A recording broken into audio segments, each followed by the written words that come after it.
तारीख 2 अक्टूबर जितनी महात्मा गांधी और लाल बहादुर शास्त्री के जन्मदिन के लिए जानी जाती है, पिछले 7 सालों से उतनी ही दृश्यम के लिए भी जानी जाती है। 2 अक्टूबर को ट्राई डे है, ये भले कोई भूल जाए, लेकिन 2 और 3 अक्टूबर को विजय सलगांवकर की फैमिली पणजी में सत्संग सुनने गई थी। 2 अक्टूबर को विजय की फैमिली ने पाव भाजी खाई थी। 2 अक्टूबर को विजय की फैमिली ने फिल्म देखी थी।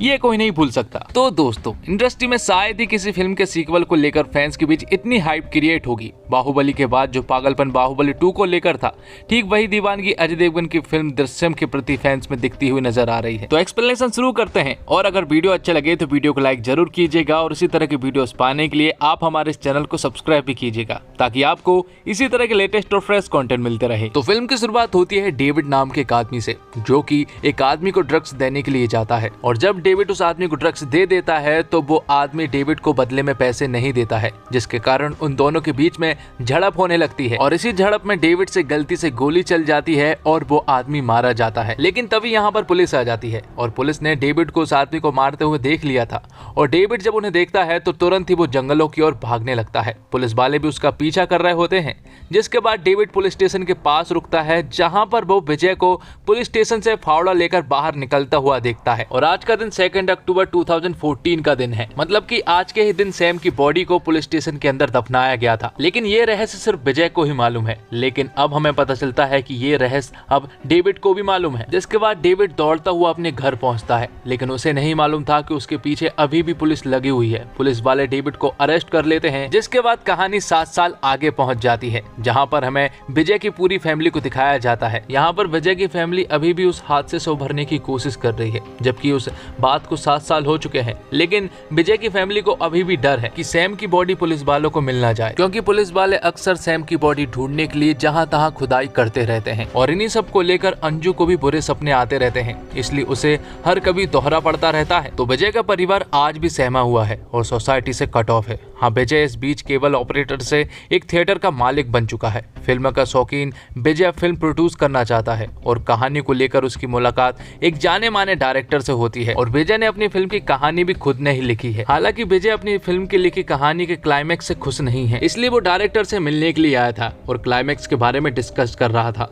साथ ही वो डायरेक्टर से कहता है कि हमें अपने क्लाइमैक्स पर थोड़ा और ध्यान देना चाहिए, इसलिए वो क्लाइमैक्स को फिर से लिखने का प्लान बनाते हैं। अब आगे हम गायतोंडे को देखते हैं, जो कि 7 सालों से सस्पेंड है। यहाँ पर गायतोंडे के पास आईजी सर का कॉल आता है, और तुरंत ही उसे अपने घर बुलाते हैं। दरअसल आईजी सर विजय का केस रीओपन करने वाले हैं, और तभी एंट्री होती है आईजी सर मतलब कि तरुण अहलावत की, जो कि 7 साल पुराने केस को रीओपन करने वाले हैं। और गायतोंडे को आईजी सर ने इसलिए बुलाया है क्योंकि गायतोंडे ही वो शख्स है जिसे सारी की सारी स्टोरी मालूम है, और गायतोंडे एक विटनेस भी है जिसने विजय को उस येलो कार में देखा था। और तभी एंट्री होती है मीरा देशमुख की, जो कि लंदन से वापस आ चुकी थी, क्योंकि मीरा को मालूम है कि ये सब कुछ विजय ने ही किया है, लेकिन उनके पास कोई सबूत ना होने के कारण वो कुछ भी नहीं कर सकते। लेकिन फिलहाल उन्हें एक सॉलिड लीड मिली है, जिसमें कि तरुण अहलावत मतलब कि आईजी सर उसकी हेल्प करने वाले हैं। ये बात पूरे शहर में भी फैल चुकी थी कि विजय का केस रीओपन हो रहा है। आगे हम देखते हैं कि विजय के पड़ोस में शिव और जैनी नाम के पति पत्नी रहते हैं, और वो दोनों आपस में बहुत झगड़ते हैं, क्योंकि शिव अक्सर शराब पीकर आता है और जैनी को बहुत मारता है। लेकिन तभी हमें पता चलता है कि ये लोग पड़ोसी नहीं है, बल्कि पुलिस वाले हैं, जो कि विजय की फैमिली के ऊपर नजर रख रहे थे। साथ ही इन्होंने विजय के पूरे घर में माइक्रोफोन फिट करके रखे थे, ताकि वो विजय की फैमिली के हर एक इंसान की हर एक बात सुन सके। लेकिन विजय की फैमिली ऐसी कोई भी बात नहीं करते हैं जिससे कि पुलिस वालों को ये पता लगे कि सैम की बॉडी कहाँ पर है। दरअसल सैम की बॉडी तो सिर्फ विजय को ही मालूम है। हालांकि विजय की फैमिली भी जानना चाहती है कि सैम की बॉडी कहाँ पर है, लेकिन विजय उन्हें कुछ भी नहीं बताता है, और इस बारे में बात करने से साफ मना कर देता है। अब पुलिस 7 साल पहले की इन्वेस्टिगेशन शुरू करती है, और ये पता करने की कोशिश करती है कि विजय को उस रात किस किस ने देखा। अब क्योंकि विजय 2 अक्टूबर को सुबह 5 बजे पणजी निकल गया था, मतलब उसने बॉडी 1 से 4 बजे के बीच में ही दफनाई होगी, तो विजय सिर्फ 45 किलोमीटर के रेडियस में ही उस बॉडी को दफना पाएगा। इसलिए पुलिस वाले इन्वेस्टिगेशन करते हैं, पर उन्हें ज्यादा कुछ हाथ नहीं लगता है। तब आईजी सर ये अनाउंस करवा देते हैं कि जो भी विजय के केस में एक सॉलिड लीड लेकर आएगा, उसे 5 लाख रुपए दिए जाएंगे। अब आगे हम पुलिस के सामने चाय वाले कॉर्नर को देखते हैं, जहाँ पर अक्सर लोग विजय के केस के बारे में बात करते रहते हैं। साथ ही हम यहीं पर डेविड को भी देख पाते हैं, जो कि 7 साल की सजा काटने के बाद अब जेल से बाहर आ चुका था, और डेविड ही वो आदमी है जिसने उस रात विजय को देखा था। अब अगले सीन में हम आईजी सर को देखते हैं जो कि विजय के गार्डन में था, जिसके बाद वो विजय के घर में घुस जाता है जहां पर विजय तो नहीं था लेकिन उसकी पूरी फैमिली मौजूद थी। यहाँ पर विजय की फैमिली आईजी सर को देखकर काफी बुरी तरीके से डर गए थे, क्योंकि विजय की फैमिली अक्सर पुलिस वालों को देखकर डर जाया करते हैं। और कहीं ना कहीं आईजी सर ने भी विजय की पूरी फैमिली के चेहरे पर यह डर देख लिया था कि विजय की फैमिली जरूर हमसे कुछ छुपा रही है। और यहाँ डेविड को जब उन 5 लाख की न्यूज और विजय के केस के बारे में पता चलता है तो वो तुरंत ही पुलिस के पास पहुंच जाता है। यहाँ डेविड पुलिस वालों से कहता है कि उसे एग्जैक्टली मालूम है कि विजय ने उस बॉडी को कहां पर दफनाया है, पर पुलिस वालों को उसकी बातों पर बिल्कुल भी विश्वास नहीं हो रहा था। पर डेविड जब उन्हें अपने बारे में बताता है कि 2 अक्टूबर को उसके हाथ एक गलती से खून हो गया था और जब वो पुलिस से भाग रहा था तब उसने विजय को 3 बजे के आसपास उस बॉडी को दफनाते हुए देखा था। अब ये सारी बातें सुनने के बाद पुलिस वालों को भी उस पर विश्वास हो जाता है, पर पुलिस वालों ने सिर्फ 5 लाख का इनाम ही रखा था, पर यहाँ पर डेविड उनसे 25 लाख रुपए मांगता है। अब ना चाहते हुए भी पुलिस को डेविड को 25 लाख रुपए देने ही पड़ते हैं। तब डेविड आईजी सर को बताता है कि आप जहां पर खड़े हुए हैं वहीं पर उस बॉडी को दफनाया गया था, मतलब कि पुलिस स्टेशन में ही उस बॉडी को दफनाया गया है। साथ ही पुलिस वालों को यहाँ पर एक और बात पता चलती है कि 7 साल पहले पुलिस स्टेशन का भी कंस्ट्रक्शन का काम चल रहा था और इसी का फायदा उठाकर विजय ने उस पुलिस स्टेशन में बॉडी को दफना दिया। तो पुलिस वाले ज्यादा देर ना करते हुए उस बॉडी को निकालने में लग जाते हैं। वो उस फ्लोर को खोदना शुरू करते हैं, लेकिन उससे पहले वो पूरे के पूरे पुलिस स्टेशन को कवर करते हैं ताकि उन्हें कोई भी ना देख पाए। लेकिन विजय को इस खुदाई के बारे में पता चल गया था, क्योंकि उसके ऑफिस के सामने ही एक कैमरा लगा हुआ था जिससे कि विजय ये सब कुछ देख पा रहा था। विजय भी पूरी तरह से डर गया था और अब उसे लगने लगा था कि शायद अब वो पकड़ा जाएगा, क्योंकि विजय अपने राज को लेकर काफी कॉन्फिडेंट था। पर यहाँ पर पुलिस वालों को पुलिस स्टेशन के अंदर वो बॉडी मिल जाती है।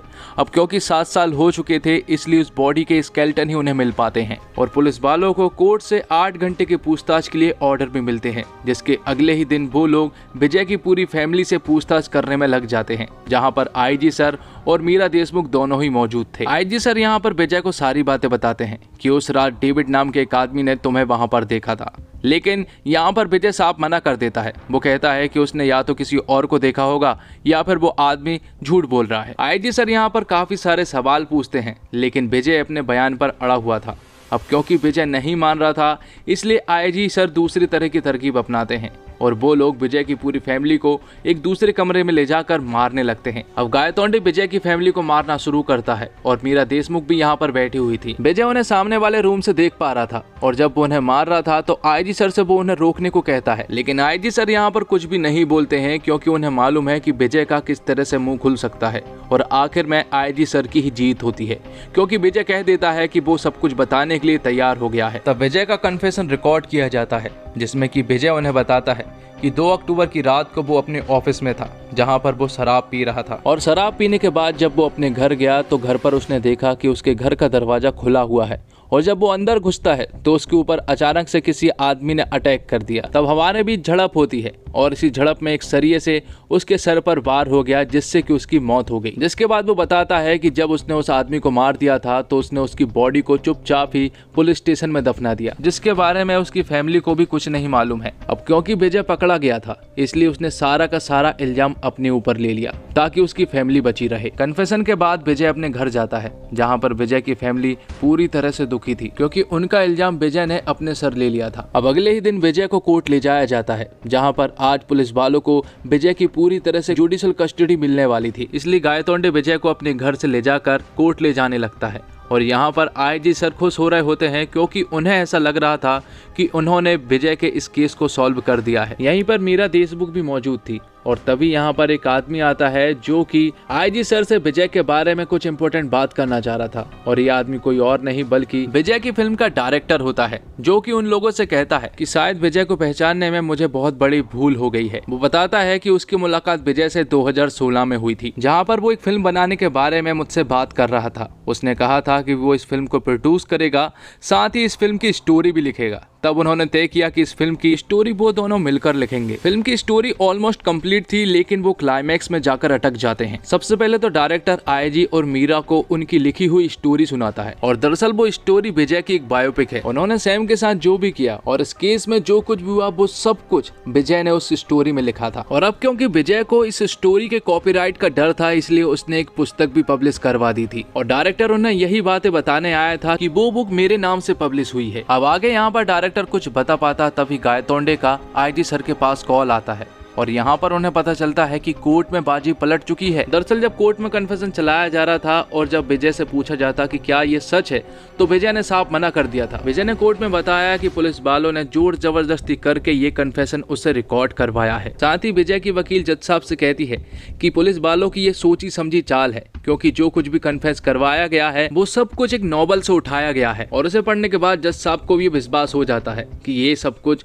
पुलिस वालों की सोची समझी चाल है। अब डायरेक्टर उन्हें क्लाइमैक्स के बारे में बताता है। वो उनसे कहता है कि पिक्चर की स्क्रिप्ट खत्म हो जाने के बाद विजय फिर से उसके घर आया था, जहां पर आने के बाद उसने कहा था कि उसे क्लाइमैक्स की स्टोरी थोड़ी सी पसंद नहीं आ रही है। उसने डायरेक्टर से कहा था कि अगर मान लो कि पुलिस वालों को उसकी बॉडी मिल जाती है तो आगे वो क्या करेंगे। अब आगे डायरेक्टर कुछ बताता, इससे पहले गायतोंडे का फिर से आईजी सर के पास कॉल आता है, और यहाँ पर बाजी पूरी तरह से पलट चुकी थी, क्योंकि कोर्ट में जो डीएनए सैंपल्स मिले हैं वो सैंपल समीर देशमुख की बॉडी से मैच नहीं कर रहे थे, जिससे कि ये साबित होता है कि पुलिस स्टेशन में जो बॉडी मिली है वो समीर देशमुख की नहीं बल्कि किसी और की है। तो आईजी सर उस डायरेक्टर से अब ये जानना चाह रहे थे कि आखिर उस फिल्म का क्लाइमैक्स क्या था। तो डायरेक्टर उसे बताते हैं कि हीरो को मालूम था कि पुलिस वालों को उसकी बॉडी मिल जाएगी, इसलिए हीरो ने पहले से ही इन सब का इंतजाम करके रखा था। तो विजय ने समीर की बॉडी को पुलिस स्टेशन के नीचे दफनाया जरूर था, पर तब से ही वो समीर जितनी हाइट और उसकी एज जितनी डेड बॉडी को ढूंढ रहा था। तब विजय की मुलाकात एक आदमी से हुई थी जो कि चर्च में काम करता है,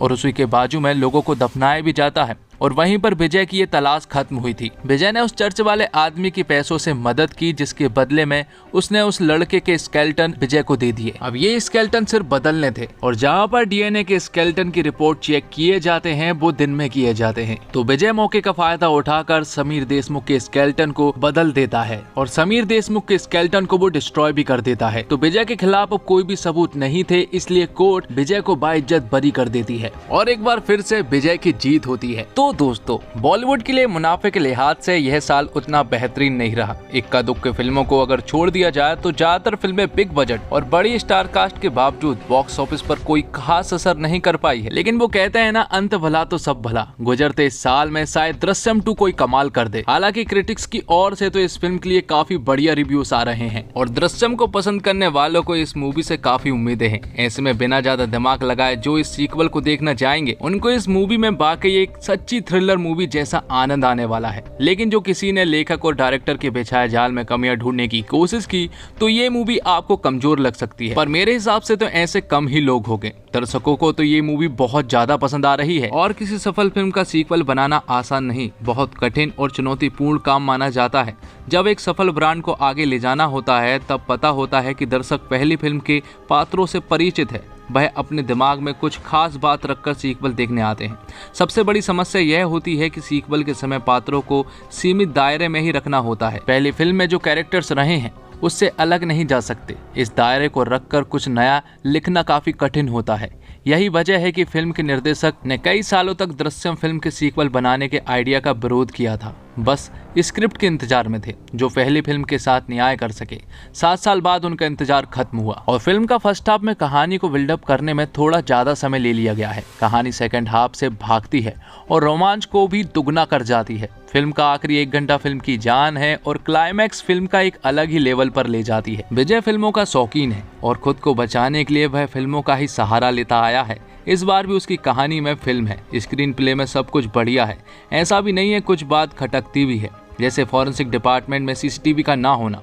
पुलिस जब विजय पर इतनी निगरानी रखी थी तो विजय का फॉरेंसिक डिपार्टमेंट के वॉचमैन की गहरी दोस्ती को कैसे नजरअंदाज कर गई। और डायरेक्टर ने अपना समय लेकर तसल्ली से इस फिल्म को बनाया है। शुरुआत कुछ मिनटों में उन्होंने किरदार को उभारने में लगाए, क्योंकि नए किरदार भी सीक्वल में शामिल किए गए हैं। विजय के परिवार की सोच को अच्छा दर्शाया गया है। उनके लिए सीन की बुनावट सुंदर तरीके से की गई है। कुछ पारिवारिक दृश्य दिल को छूते हैं, साथ ही सस्पेंस और थ्रिल को बनाए रखा है। जो डर विजय का परिवार महसूस कर करता है वो दर्शक भी महसूस करते हैं। लगता है कि अनहोनी हो सकती है। कुछ दृश्यों में तो इस तरह से चौंकाया गया है कि दर्शकों को मजा ही आ जाता है। फिल्म में हर बात को विस्तार से समझाया गया है, तर्क प्रस्तुत किए गए हैं। मसलन विजय ने अपराध तो किया है लेकिन सजा उसे भी मिल रही है। हीरो भाग्यशाली है तो उसका ये मतलब नहीं कि उसका दोष नहीं है। लेखक ने सभी बातों पर बात की है। ऐसा है तो क्यों है। कुछ घटनाक्रम है जो कि अविश्वसनीय लगते हैं। ट्विस्ट अनपेक्षित है जो मजा देते हैं। फिल्म में मनोरंजन भी भरपूर है, सस्पेंस बांध कर रखता है और आखिर के 20 मिनट तो ऐसे हैं कि आप पलक झपकने की हिम्मत भी नहीं कर सकते।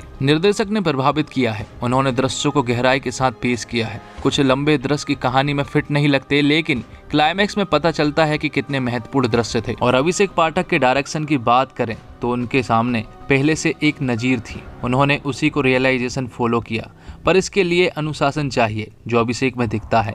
उन्होंने बहुत सारा अपना इनपुट भी डाला है, चाहे वो तरुण का किरदार हो या फिर गोवा को दिखाने का उनका नजरिया। कुछ ऐसे शॉट भी हैं जो इस फिल्म को मास अपीलिंग बनाते हैं। साथ ही टेंशन बिल्डिंग बहुत कमाल है। एक सीन है जहां पर विजय को इन्वेस्टिगेट किया जा रहा है, उसी के पैरेलल दूसरे कमरे में उनकी फैमिली को टॉर्चर किया जा रहा है। सेक करता हुआ कैमरा और फर्स्ट फेस एडिटिंग इसमें 4 चांद लगा देते हैं। बात करें अजय देवगन की तो विजय के रोल में 1 नंबर एक्टर साबित हुए। मुझे पर्सनली उनके ऐसे ही रोल पसंद है जिनमें वो अंडरटोन रहकर किरदार निभाते हैं, चिल्लाते नहीं हैं, ओवर द टॉप एक्टिंग नहीं करते। दृश्य में जहां उन्होंने विजय को छोड़ा था वहीं से पकड़ लिया है। तब्बू इसमें एक पुलिस ऑफिसर नहीं बल्कि मां के रोल में है। एक कत्ल हुए जवान बेटे की मां की बेबसी, गुस्से को उन्होंने बढ़िया ढंग से सामने रखा है। इंस्पेक्टर गायतोंडे के रोल में कमलेश सावंत और मीरा के पति के रोल में रजत कपूर ने रियलिस्टिक काम किया है। इनके अलावा अजय की डरी हुई पत्नी के रोल में श्रेया सरन और उनकी बेटी बनी इशिता दत्ता ने भी सही काम किया है। इस फिल्म में जो एक कलाकार अलग से निखर कर आया है और वो है अक्षय खन्ना। आईजी तरुण अहलावत के रोल में उन्होंने बहुत बेहतरीन काम किया है। उस किरदार के रवैये को उन्होंने बढ़िया निभाया है। इसे देखकर उनका आर्टिकल 375 में निभाया गया वकील का किरदार याद आ जाता है। मेकर्स के सामने मलयालम फिल्म का एक बढ़िया उदाहरण था, पर इस फिल्म ने उनकी नकल करके भी एक बेहतरीन प्रोडक्ट निकाला है। ज्यादा चीजें ओरिजिनल फिल्म में उठाई हैं और कुछ जोड़ा भी है। साथ ही आपको एक और बात बता दूं कि मलयालम के दृश्यम 3 का अनाउंसमेंट कर दिया गया है, जो कि जल्द ही बनकर तैयार होकर फ्लोर पर आएगी और उम्मीद है कि बॉलीवुड वाले इसका रीमेक जरूर बनाएंगे। तो क्या आप अजय देवगन को एक बार फिर से दृश्यम 3 में देखना पसंद करेंगे? कमेंट बॉक्स में जरूर बताएं। तो दोस्तों, उम्मीद करता हूँ आपको वीडियो पसंद आई होगी। वीडियो पसंद आई हो तो वीडियो को लाइक जरूर कीजिएगा और इसी तरह के वीडियोस पाने के लिए आप हमारे चैनल को सब्सक्राइब भी कीजिएगा, ताकि आपको इसी तरह के लेटेस्ट और फ्रेश कंटेंट मिलते रहे। धन्यवाद। जय हिंद, जय भारत, जय श्री राम।